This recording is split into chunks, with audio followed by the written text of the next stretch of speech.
बरौला का है जी। और चौकी रामबाग है, जिसमें आयु है, उसकी आयु कौन है?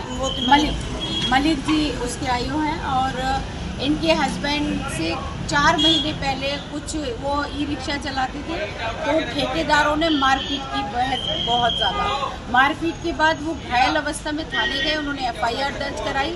FIR के बाद हॉस्पिटलाइज हो गए और उसकी फिर घर पे उनकी डेथ हो गई। वो चोट ऐसी बैठ गई। अब वो कार्रवाई नहीं कर रहे हैं। लगातार 4 महीने हो चुके, कोई अरेस्टिंग नहीं हुई है, कोई कार्रवाई नहीं है।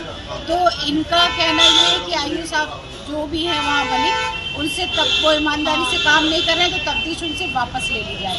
वो कहते हैं कि उल्टा इन्हीं के बेटे को फंसाने की तरकीबें की जा रही है कि तुम्हारे बेटे ने ही कुछ ऐसा किया है। तो ये गैंगस्टर लगाएंगे, ये करेंगे मुस्लिम परिवार से। और आप देख सकते हैं कि इनकी हिमायत में आज भी हिंदुस्तान में इंसानियत जिंदा है, मोहब्बत और एकता जिंदा है। ये सारे जैन परिवार से हैं, शर्मा हैं, ये सारे पड़ोसी नॉन मुस्लिम है। और वो क्योंकि जानते हैं कि इनके साथ गलत हो रहा है, तो इसलिए वो आए और उन्होंने सेना की मदद की है।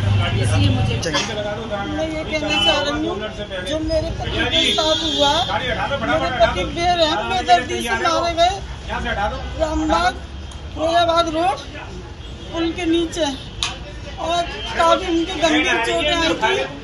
फिर मेरे पति उसी चोट में अहमदौला थाने तहरीर देने गई थी, तहरीर दे दी। मेरे पति की मतलब वो हुई है, आराम से बताओ, मौत हो गई ना। मेरे पति की डॉक्टरी भी हुई थी, पोस्टमार्टम भी हुआ था। कुछ दिन बाद मेरे पति मारने के बाद में ख़त्म हो गए। कुछ दिन बाद फिर उनकी पोस्टमार्टम भी हुई थी। फिर मुकदमा भी लिख गया। मुकदमा लिखने के बाद कुल मिला के कार्रवाई ईमानदारी से नहीं हो रही और ठेकेदारों को बचाने का कोई इंसाफ नहीं है, कोई गिरफ्तारी नहीं है। उसके बाद में मेरे छोटे बेटे के 2 महीना पीछे मेरे छोटे बेटे की चांद फारी उन्हीं लोगों ने ठेकेदार लोगों ने। फिर मैं अपने बेटे को लेकर वहाँ पर गई, अहमदौला थाने में गई थी, तो मेरे को वहाँ से भगा दिया गया। फिर मैं अपने बेटे को लेकर कमिश्नर साहब के गई, वहाँ से मुझे आदेश मिले कि इनको मेडिकल चिट्ठी दी जाए और इनकी तहरीर ली जाए। तो फिर मेरा वो लिख के छोड़ दिया है। उसके बाद में कोई मुकदमा नहीं है, कुछ भी नहीं है। अभी यहाँ आए तो अभी इन्होंने क्या आश्वासन दिया है?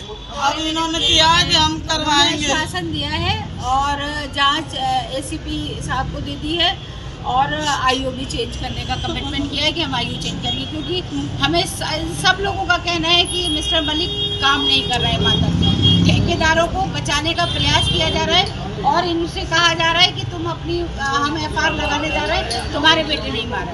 तो अगर ऐसा होगा तो अभी तो हमें DCP साहब ने आश्वासन दिया है और हमें पूर्ण विश्वास है कि ईमानदारी से काम होगा, नहीं तो उस लड़ाई के लिए हमारी सेना तो है।